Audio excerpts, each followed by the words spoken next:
Yeah, so we talked about that just through the act of judgment.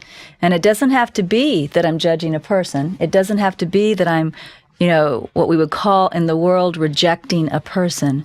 But, if I'm in a place where a particular meal is provided and through judgment rather than guidance, I refuse the meal because the food is not up to some type of imaginary standard I have in my mind, I'm still practicing rejection. It doesn't matter what I'm judging. Yeah, I didn't realize that that's true. Yes, absolutely. Like a really popular mode today is organic and non-organic, and you can tell when it's judgment rather than guidance because there's a feeling of a grievance there. I mean, you literally would have a grievance against the non-organic food rather than just being a gentle guidance into what to eat. So we could spend all day if we wanted to brainstorm listing ways that we judge and reject. But I promise you that if we're listening to ego, we're doing it all day long. And this is why we perceive rejection. You see, it's just like it tells us. It's telling us about thoughts, feelings, beliefs about ourself, and it's talking about our bigger self. We may first experience it, like you said, judging against this body, but there are people who don't judge against their own body as much as they judge against other things. They really think they're great. And that, at the personality level, they don't judge themselves so much as they judge everything else. It's the same thing because it's all one.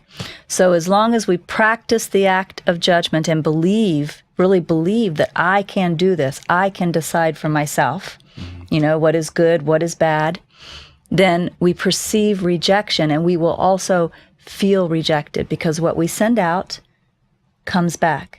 What we send out comes back. And what came to me is there's actually nothing wrong with that. No, there's nothing wrong with it. There's nothing wrong with that, but it will keep you in hell. Yeah, it can be no fun. It can be no fun at all. Excuse me. So if we go to the next page then, page 429 in NTI, and we look at the italics at the bottom of this page, it says, what you are seeing is not real, but it is your gift to yourself, which the word gift shows there's nothing wrong with this practice, right? It doesn't say it is your sin to yourself. No. It is your gift to yourself. You have given willingness to let go of misperceptions. So this one has stepped forward in gratitude. It is the symbol of your willingness that misperception be let go. So he's really talking about what we could call your current hell.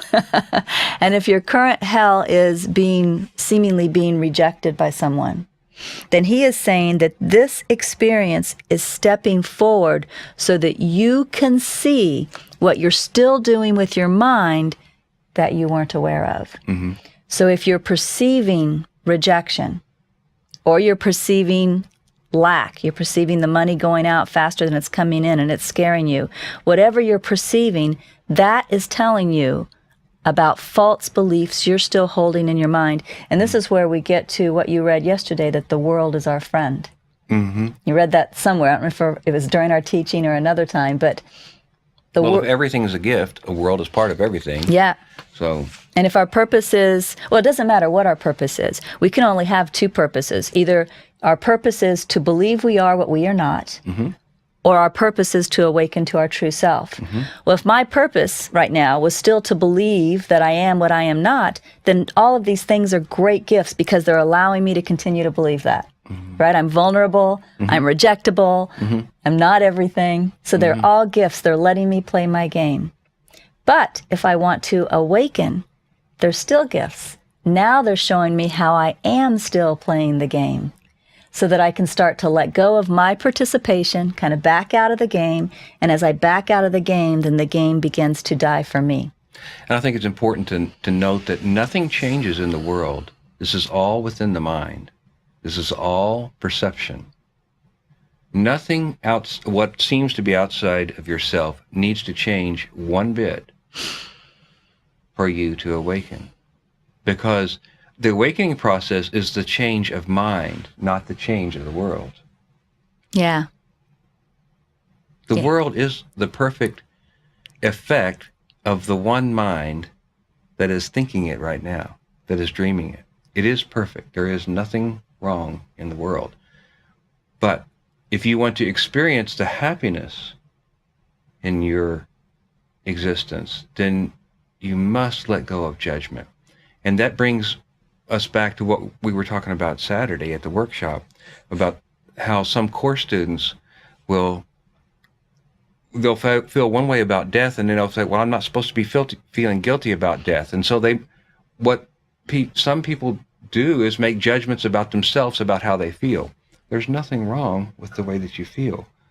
Feel everything, let it wash all over you, as we were talking about, and then look at it as just an experience, and then let it go. Thank the experience for the experience, let it go, accept it, and move on. And that's NTI's 2 Timothy.